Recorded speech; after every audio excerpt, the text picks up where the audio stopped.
Assalamualaikum warahmatullahi wabarakatuh. Selamat datang kepada mahasiswa-mahasiswi baru program studi akuntansi STE STEKOM ya. Pada hari ini kita bertemu untuk pertama kali ya untuk mata kuliah matematika ekonomi. Ya, perkenalkan saya Kusna Jadi Purnama ya, sebagai dosen untuk mata kuliah matematika ekonomi. Sebelum kita mulai pembelajaran, pertama-tama saya mengucapkan salam kenal dulu pada mahasiswa-mahasiswi baru jurusan akuntansi STIE STEKOM ya, untuk kelas yang full online.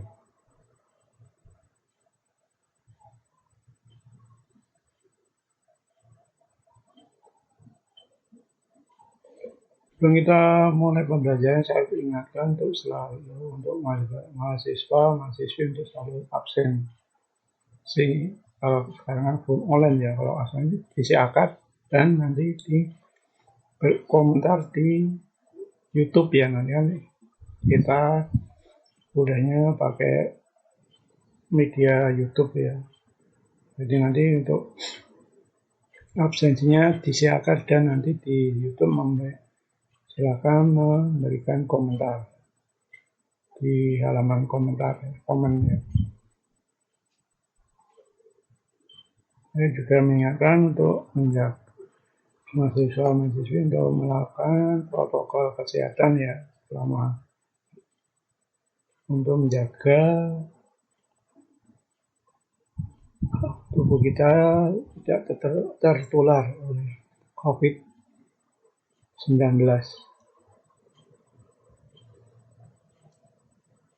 Sebagai awal perjuangan kita untuk pertama kita membuat kontrak kuliah dulu ya. Kontrak kuliah itu ada satu absensi ya. Absensi itu minimal 70% kehadiran. Jadi kalau kehadiran sudah di atas 70% kehadiran, nanti bisa persyaratan, ini persyaratan untuk bisa mengikuti UAS ya atau UTS. Biasanya kalau 70% itu di ujian akhir semester ya. Terus absensi dia diisi akad, ada dua ya, diisi akad sama nanti membeli komen di YouTube karena kelas full online. Kalau chatting nanti kalau kita kelas online aja, online biasa ya. Kalau full online kita mahasiswa cuma melihat YouTube aja, nanti dari YouTube bisa memberikan komen sebagai salah satu syarat untuk pakai absensi ya. Yang kedua, penilaian itu ada tiga bagian ya. Pertama UTS, ujian tengah semester dengan bobot 30%. Terus ujian akhir semester dengan bobot juga 30%. Dan yang ketiga absensi, tugas, dan keaktifan itu 40%. Jadi ini saling berkaitan ya, kalau kita mungkin UTS, UAS bisa mengerjakan semuanya, tapi kok nilainya nggak maksimal ya. Mungkin ini di absensinya, tugas, dan keaktifannya ada yang kurang. Jadi ini bisa mengurangi. Jadi semuanya tiga-tiganya itu harus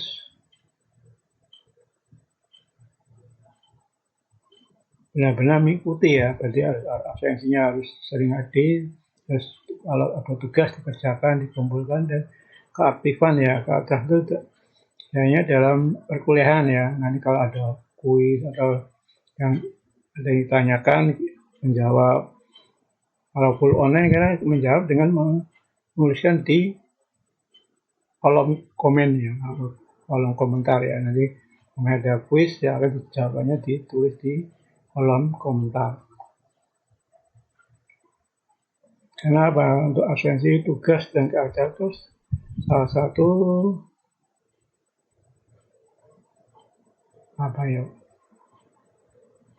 pengaruh penting ya. Kalau ini sampai enggak, persentasenya di bawah, cuma 10%, nanti nilainya juga paling banter ya B ya. Nah, kalau sampai di atas 26 nanti bisa mendapatkan nilai A. Kalau ini UAS dan UTS bisa mengerjakan dengan baik ya. Sebenarnya kalau UTS dan UAS kalau sering mengikuti mata kuliah dan mengerjakan tugas ya, biasanya soal-soal UTS dan UAS itu diambil dari tugas-tugas. Biasanya dalam materi itu di akhir mesti ada soal-soalnya ya, diambil dari itu. Jadi yang perlu diperhatikan kalau UTS, UAS mungkin bisa ya dicapai ya, 30%, kalau yang bagian ketiga ini ya, absensi, tugas, dan karakter itu harus bisa diperoleh dengan prosentase. Kalau mau mendapat nilai A, prosentase minimal 26%. Ini ya ring nilainya, ini ada ring nilainya ya. Untuk mendapatkan nilai A itu ring nilainya 86 sampai 100 ya. Jadi umpamanya nanti UAS UTS bisa mengerjakan, dan absensi, tugas, dan aktifan bisa mencapai minimal 26%, maka nilai akan dapat nilai A. Terus B per A itu 81/85. Terus B 75 sampai 80, C per B 70 sampai 74, C itu 60 sampai 69 ya. Jadi C itu nilai maksimal bila cuma mengerjakan UAS dan UTS. Jadi rugi kan kalau kita cuma mengerjakan UAS dan UTS tapi nggak ikut absen, nggak mengumpulkan tugas atau aktifan. Jadi nilai C itu nilai minimal ya. Jadi nilai minimal lulus ya. Kalau C nanti untuk minimal C untuk biasanya kalau melamar pekerjaan kan ya ada batas nilai IPK ya. Jadi kalau C nanti nilai IPK cuma 2 ya. Terus D 51 sampai 59, E 0 sampai 50. Itu ring nilainya ya. Jadi harus selalu diperhatikan ya, untuk absensi, tugas, dan praktek itu selalu diikuti ya, agar minimal lah. Kalau absensi 70% minimal itu udah. Terus tugas dan kuis. Ya, kalau absensi minimal 70%, tugas juga minimal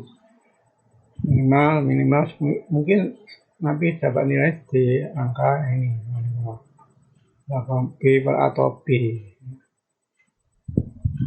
Tapi kalau kurang aktif mungkin yang antara sekitaran B dan CB. Kalau aktif itu biasanya antara A dan B per A.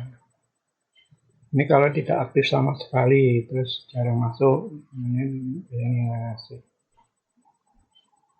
Yang keempat, kita nomor WhatsApp saya ya, ini ya.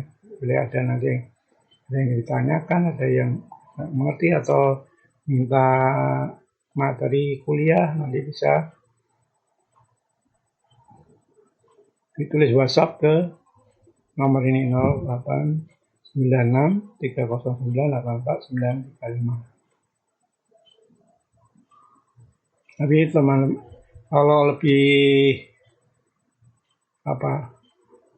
singkatnya, lebih cepat ya, nanti buat aja nanti grup WhatsApp untuk matematika ekonomi ya.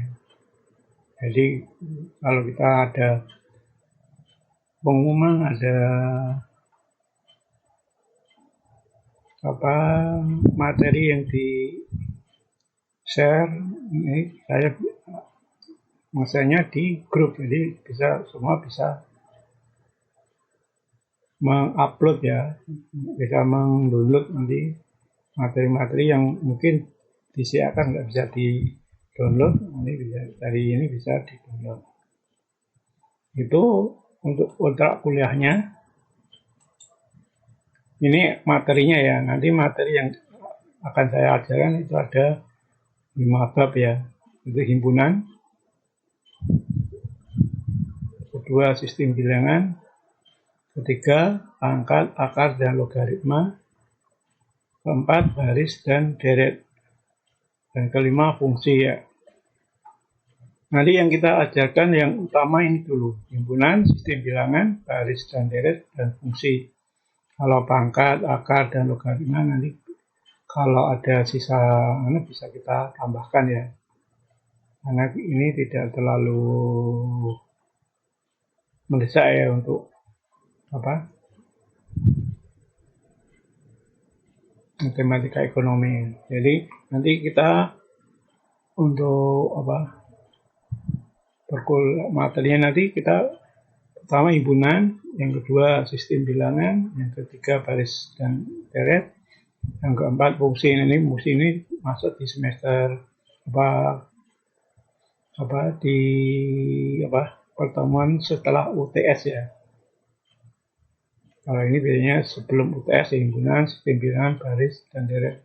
Yang UTS nanti habis UTS itu untuk nanti fungsi dan tambahan ini pangkat, akar, dan logaritma. Itu untuk kontrak kuliahnya.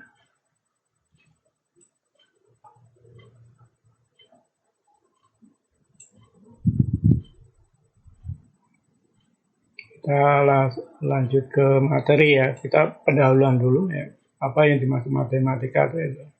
Suatu cabang logika dengan kerangka sistematis untuk mempelajari hubungan kuantitatif antar perubahan. Jadi matematika itu mempelajari ya suatu angka-angka ya yang saling berhubungan ya, namanya seperti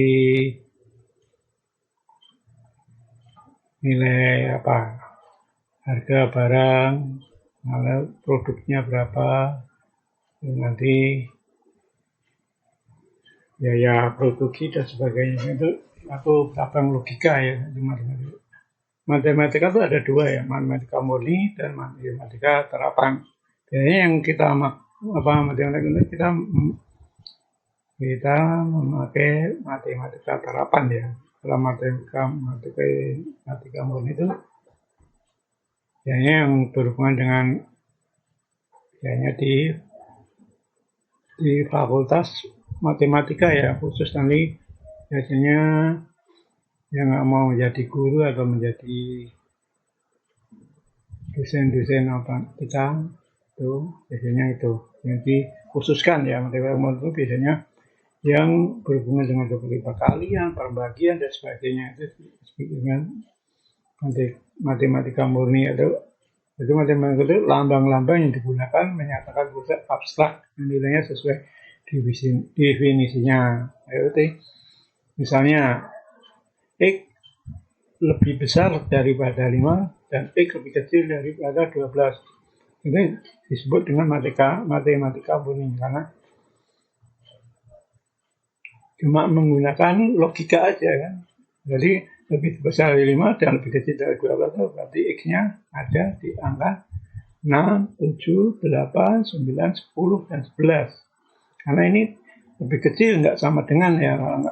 Kalau ada umpamanya 5X lebih besar sama dengan 5 dan lebih kecil sama dengan 12. Jadi kalau ada tanda sama dengan berarti dia 5-nya diikutkan dan 12-nya diikutkan. Yang kedua yang disebut dengan matematika terapan.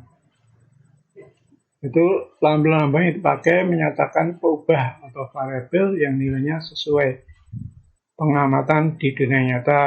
Misalnya P variabel harga, maka P lebih besar daripada 0. Karena harga nggak mungkin harga 0 kan. Harga mesti di atas 0. Itu disebut matematika terapan.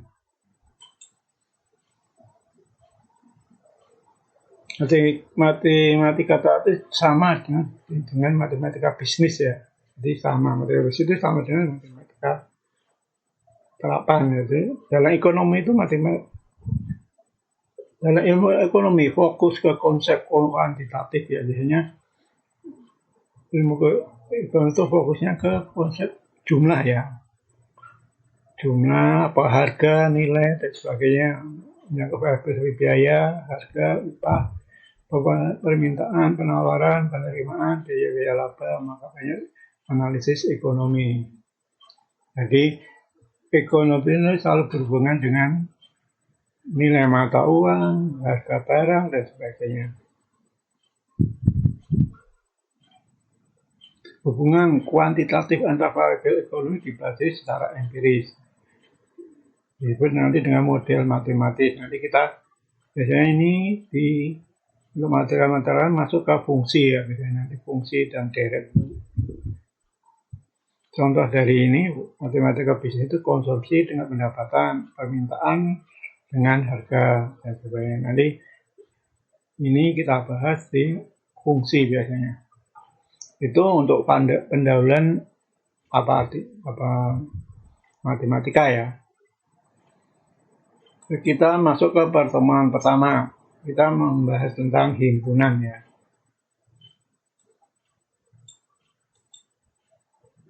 Himpunan adalah suatu kumpulan atau gugusan dari sejumlah objek dan didefinisikan jangan jelas. Jadi himpunan itu kumpulan objek-objek yang mempunyai ciri, jenis, karakteristik yang sama ya. Jadi objek-objek yang mempunyai ciri, karakteristik, jenis yang sama. Jadi itu yang disebut objek. Contohnya seperti himpunan bahan pokok. Itu kan hampir sama bahan pokok. Kita bisa sebut bahan pokok sebenarnya gula, beras, apalagi minyak, gandum, dan itu termasuk bahan pokok ya, bahan yang dipakai sebagai bahan pokok untuk makan ya. Jadi gandum, beras, singkong, tapioka dan sebagainya itu termasuk dalam. Terus minyak itu namanya bahan pokok ya, yang dipakai untuk makan untuk setiap harinya oleh manusia. Itu masuk himpunan. Terus objek-objek yang mengisi atau membentuk sebuah himpunan disebut anggota atau elemen atau unsur ya. Jadi dalam himpunan itu ada itu kan objek-objek kan. Objek itu dinamakan dengan disebut elemen atau anggota. Nanti simbol-simbol untuk himpunan biasanya memakai huruf abjad kapital ya. Biasanya A besar, B besar, C besar. Terus yang untuk simbol himpunan tuh bisa nanti kalau pakai huruf biasanya huruf kecil ya, A kecil, B kecil dan sebagainya. Atau nanti disebutkan namanya angka 1, 2, 3, 4, dan 5. 5 dan seterusnya itu yang disebut anggota.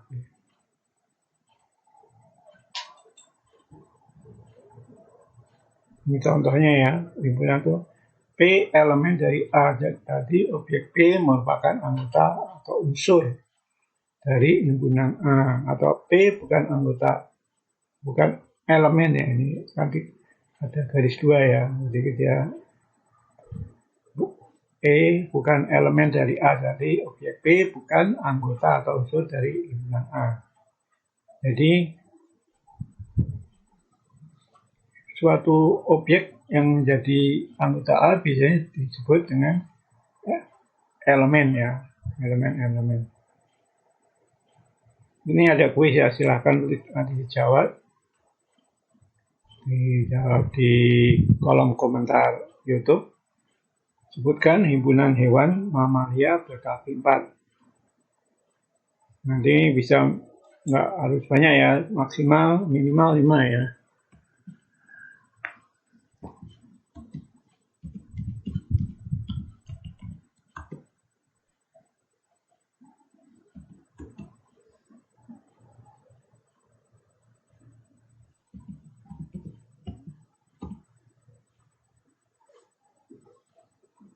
Jadi kuisnya ini ada kuis, nanti silahkan nanti sebutkan himpunan hewan mamalia berkaki 4, minimal ada 5 hewan ya. Terus kita lanjut cara penyajian ya. Cara penyajian himpunan itu ada 2 ya. Dengan cara daftar dan cara kaidah.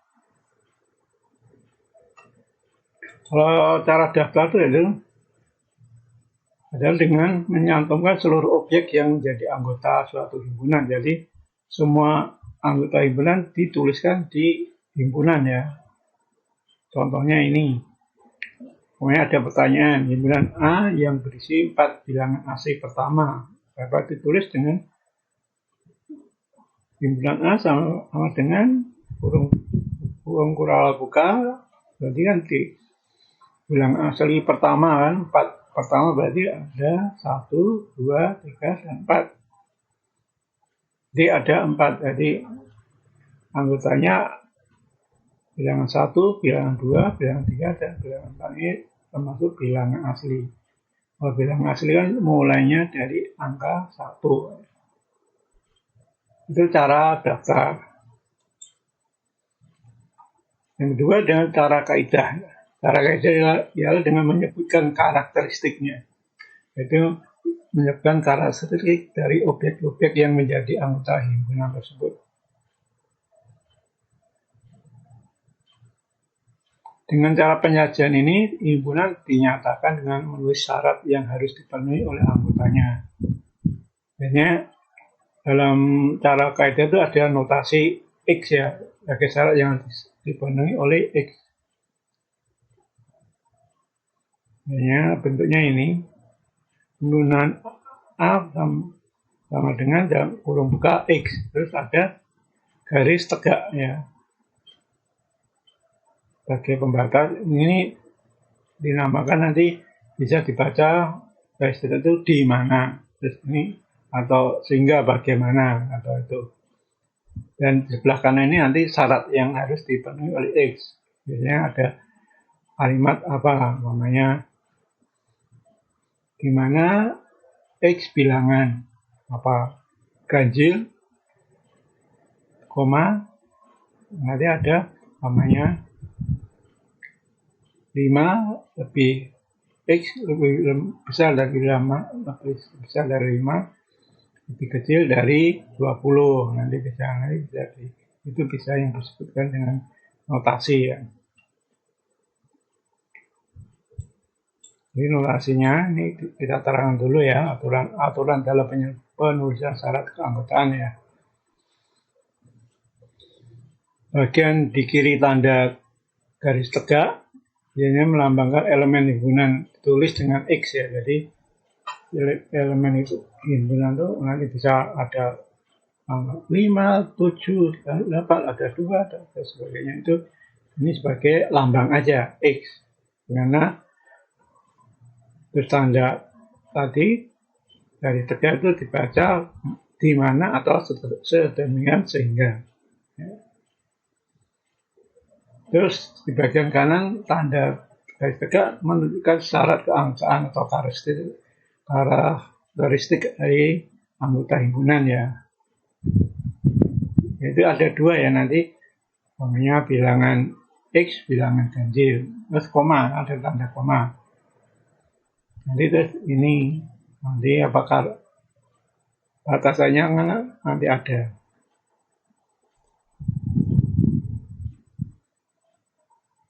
Itu dibaca kalau ada sebagai dan ya, dimana koma itu dan dibaca sebagai dan. Contohnya ya, contoh ya.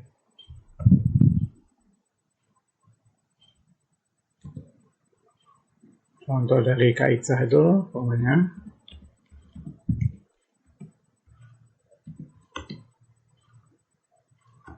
himpunan A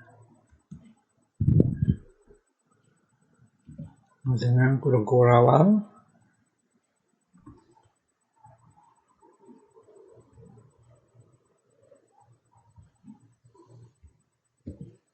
bilangan X Ini garis tegak, insert.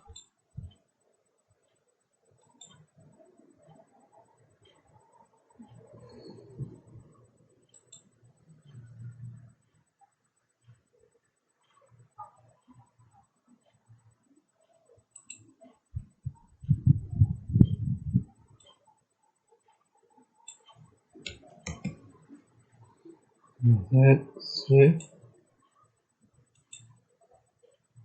Ini ya, tegak.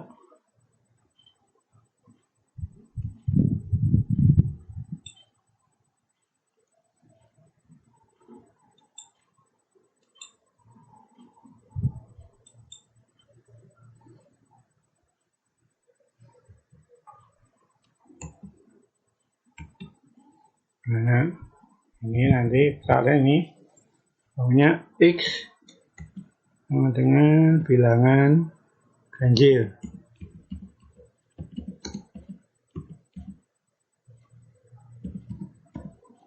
Terus koma dan hanya ya tadi 5 tambah apa, insert simbol ya.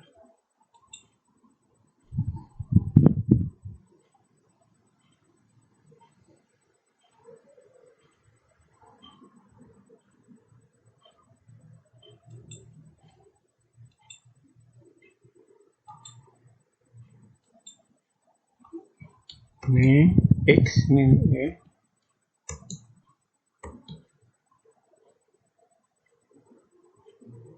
Harus insert lagi simbol.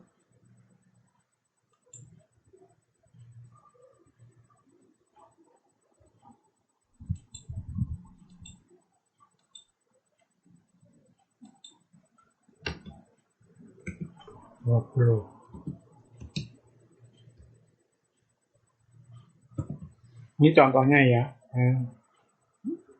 Hanya X, ini X, mana bilangan ganjil. Terus ini, dan ini syaratnya X lebih besar sama dengan 5 dan lebih kecil sama dengan 20. Nanti hasilnya bilangan ganjil kan berarti 5, 7, 9, 11, 13, 15, 17, dan 19. Nanti kalau ditulis secara daftar menjadi ini. Jadi A.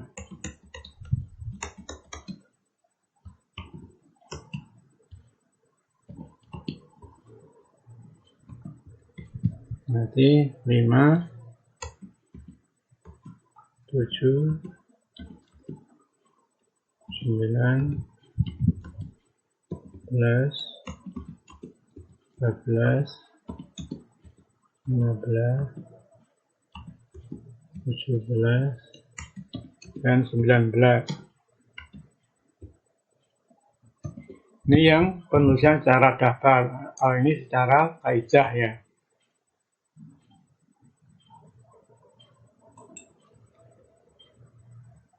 Itu untuk cara penulisannya ya.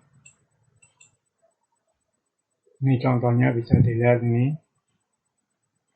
Ada, bisa dibaca ya. Kita langsung ke jenis-jenis himpunan ya.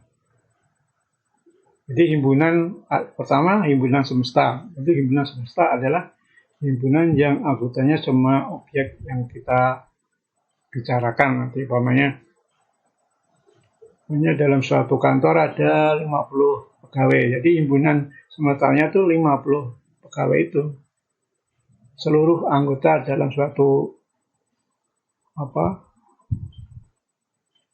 lingkungan itu yang disebut dengan himpunan semesta. Jadi umpamanya ada dalam suatu kantor ada 50, jadi himpunan semestanya juga 50. Biasanya dikasih lambang S atau U besar ya.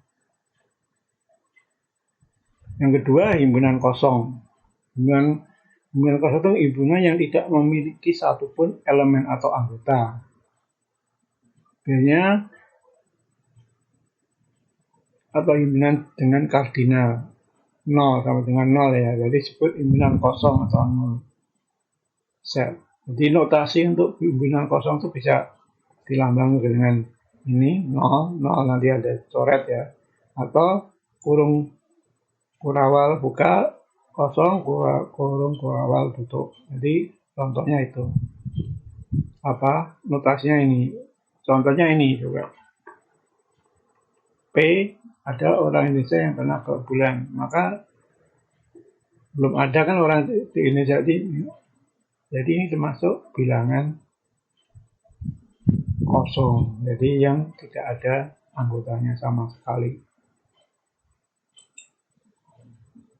Yang ketiga, himpunan bagian atau subset.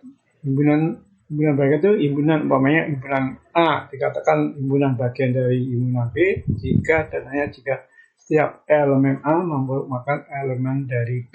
Jadi himpunan A itu ada di anggota himpunan B. Jadi semua anggota A ada di himpunan bilangan B. Himpunan bilangan B ya. Tapi tidak himpunan bilangan B tidak semuanya ada di himpunan bilangan A. Jadi kalau himpunan bagian itu berarti notasinya A himpunan bagian dari B. Contohnya ini himpunan A 1, 2, 3, himpunan B 1, 2, 3, 4, dan 5. Jadi himpunan B yang ada di A kan ada 4 dan 5. Tapi kalau di himpunan A kan 1, 2, 3 itu ada di himpunan B semua. Itu yang dimaksud himpunan bagian atau subset ya.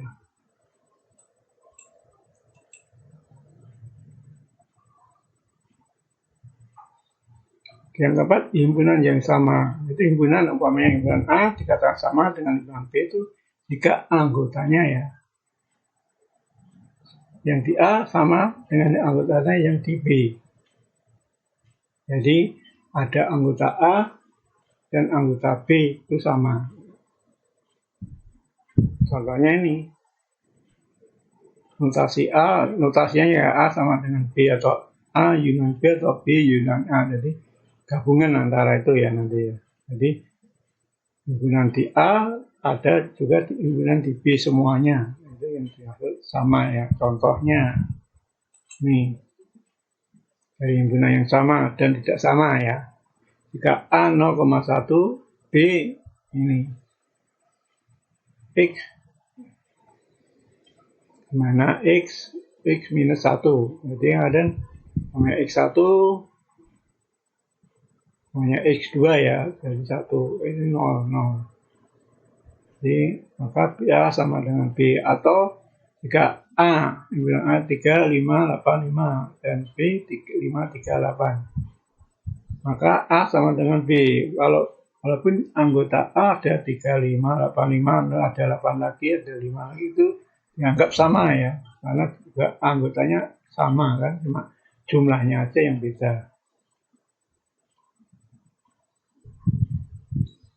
Kalau yang tidak sama ini, rupanya 3, 5, 8, 5, B-nya cuma 3 dan 8 ini. Berarti A tidak sama dengan B, karena B tidak ada angka 5-nya. Itu untuk jenis himpunan ya. Yang kelima ya, himpunan yang saling lepas.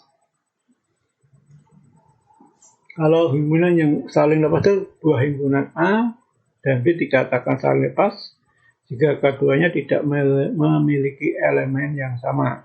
Jadi ini beda sama yang himpunan tidak sama ya. Kalau himpunan tidak sama mungkin elemen di A dan B ada yang sama, tapi tidak seluruhnya. Itu himpunan tidak sama. Kalau ini saling lepas itu berarti himpunan di A tidak ada di himpunan B, terus himpunan B tidak ada di himpunan A. Itu himpunan yang saling lepas.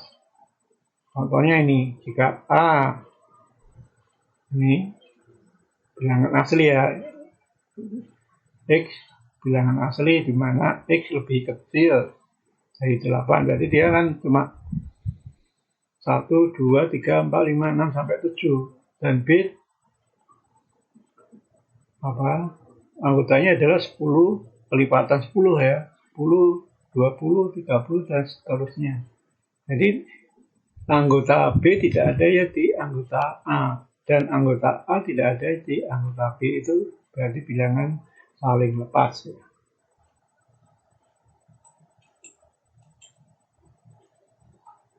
Itu jenis himpunan ya. Sekarang tentang operasi himpunan.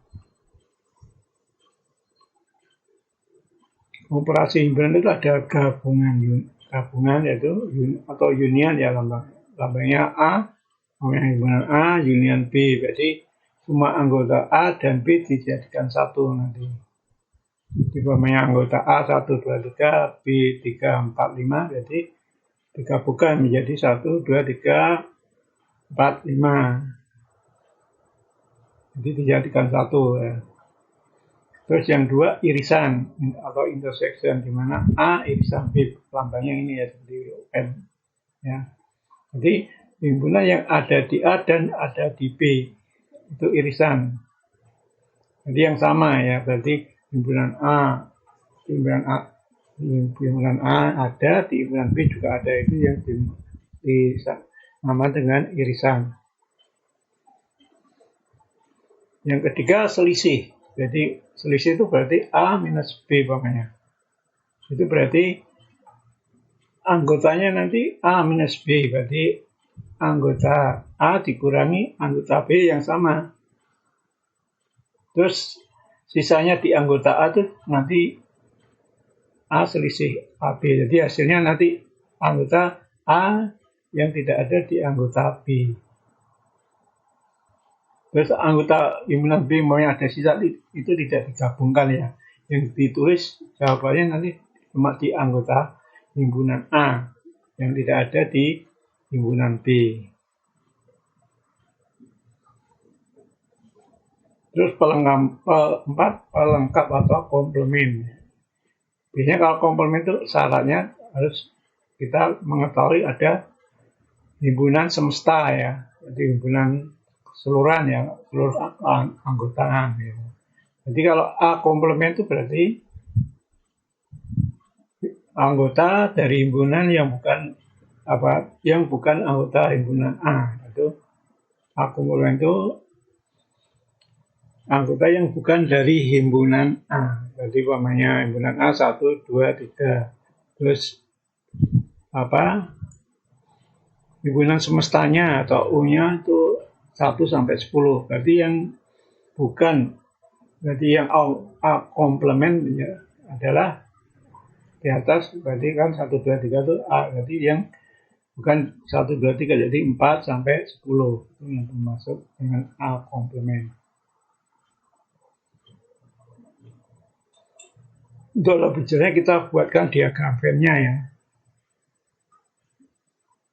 Nanti gabungan itu berarti A digabung dengan B, berarti himpunannya ini A digabung jadi satu. Jadi semuanya yang masuk dalam situ masuk gabungan ya, jadi tuliskan semua.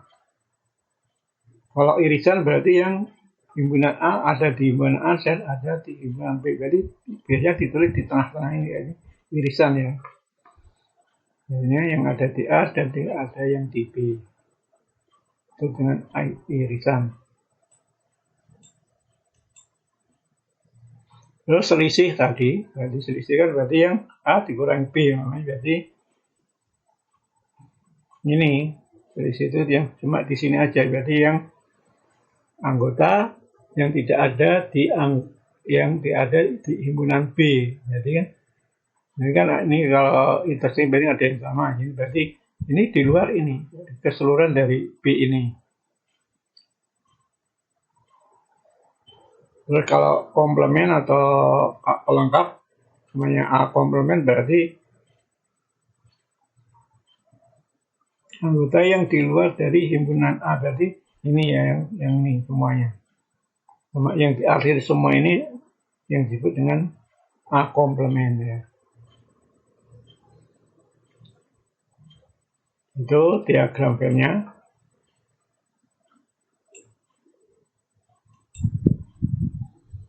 Selanjutnya tentang kaidah-kaidah matematika dalam pengoperasian himpunan. Kaidah-kaidahnya ya seperti Pertama kaidah idempoten, berarti kaidah yang idem yang sama ya Pak ya.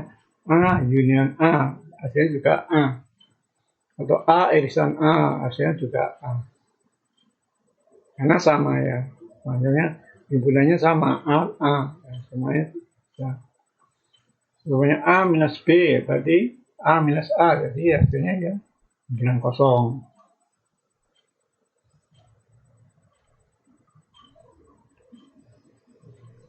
Itu yang disebut kaidah idempoten. Selanjutnya kaidah asosiatif. Ini bentuknya ini. Dalam kurung A union B tutup. Kurung buka ya, kurung buka A union B, kurung tutup, terus union C. Jadi ini bisa ditulisan dibalik, bolak-balik, nanti sama aja. Yang dikurung beda, sama aja makanya yang dikurung C A union dalam kurung ya, kurung buka A union C, kurung tutup union B, itu sama aja. Nanti seperti irisan juga sama aja.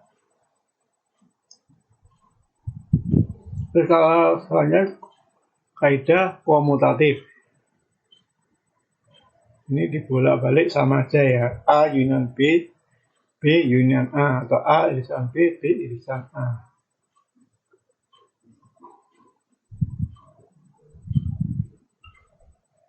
Selanjutnya kaidah distributif. Kalau distributif ini bisa diuraikan ya. Pokoknya A union kurung buka B irisan C. Biasanya kalau distributif ada perbedaan ya.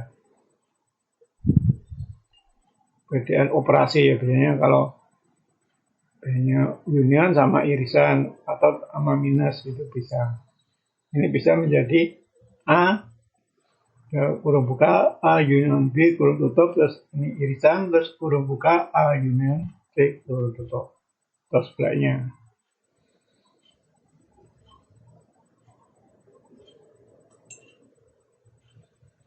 Kalau selanjutnya kaidah identitas itu berarti namanya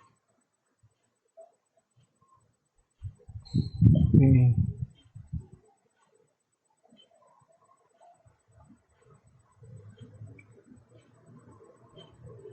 Pokoknya himpunan A union himpunan kosong, berarti hasilnya A. Terus A union himpunan semesta, atau hasilnya himpunan semesta.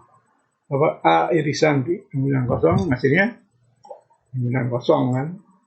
Terus A irisan himpunan semesta, jadi hasilnya A.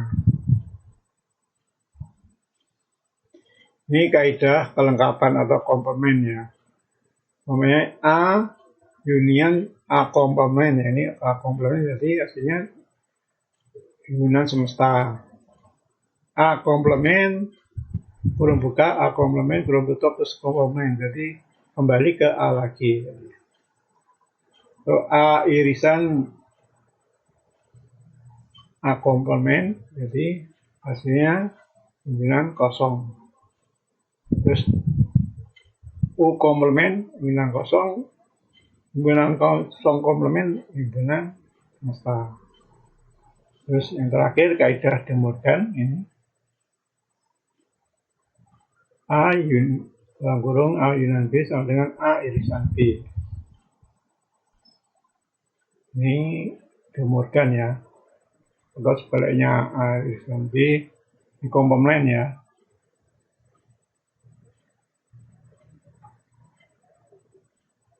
Ada tandanya De Morgan.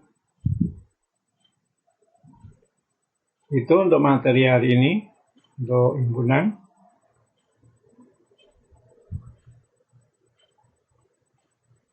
Sampai di sini ya, nanti kalau ada yang belum jelas, silakan nanti tanyakan lewat WA. Dan ini ada soal ya, silakan nanti kerjakan. Gambarkan sebuah diagram Venn untuk menunjukkan himpunan universal U dan himpunan-himpunan bagian A serta B. Jika ini hasilnya U-nya ada ini, A-nya ini ditanyakan nanti A minus B, B minus A irisan B, A union B, terus A irisan B komplement, B irisan A komplement. Ini nanti silakan dikerjakan ya. Nanti hasil pengerjaan nanti kita bahas di pertemuan kedua. Jadi pertemuan kedua kita nanti akan membahas tentang apa tugas yang diberikan pada pertemuan pertama. Sampai di sini dulu untuk kuliah hari ini tentang kontrak kuliah dan apa materi pertama ya tentang himpunan ya. Sebelum kita tutup, silakan nanti kalau ada yang mau menanyakan bisa tanyakan lewat WhatsApp ya WA. Jadi yang tercantum nomornya tadi di atas. Serta ini juga mengingatkan kembali untuk mahasiswa selalu absensi ya, di-chat dan di kolom komentar di YouTube nanti. Serta saya juga mengimbau untuk selalu menjaga protokol kesehatan. Demikian untuk kuliah hari ini. Kita jumpa minggu depan. Saya minta maaf ada kata-kata yang kurang berkenan.